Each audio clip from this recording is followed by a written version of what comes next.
Hi guys, நம்ம இன்னைக்கு பார்க்க போற டாபிக் என்னன்னா சிபிபில பிளட் போகும்போது பிளட் என்னென்ன அஃபெக்ட் ஆகும், என்னென்ன சேஞ்சஸ் நடக்குதுன்னு பார்க்க போறோம். சிபிபில பிளட் போகும்போது நம்ம பிரைமிங் பண்ணுவோம். அப்போ வந்து ஹீமோடைலேஷன் ஆகும். அப்போ பிளட்டோட விஸ்காசிட்டி கம்மியாகும். அப்போ ஹீமோலைசிஸ் நடக்கும். ஏன்னா பம்ப்ல சுத்தும் போது ஹீமோலைசிஸ் நடக்கும்.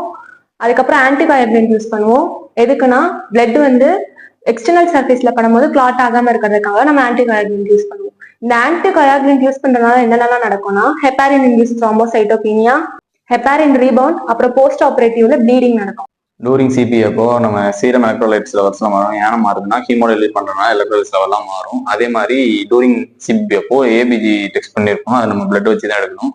அப்புறம் இதை எப்படிலாம் மேனேஜ் பண்ணான்னா ஹீமோ கான்சென்ட்ரேட் யூஸ் பண்ணி அடிஷனா ஆர்பிசி ஆட் பண்றதுனால, மப் யூஸ் பண்றதுனால, அப்புறம் டயட்டிக்ஸ் யூஸ் பண்றதுனாலாம் நம்ம பிளட்டோட ஹீமோடைலேட் பண்ணோம்ல அந்த பிரைமிங் ஸ்பீஸ் தான் வெளியே எடுத்துட்டு நார்மலா பிளட் சர்க்குலேஷன்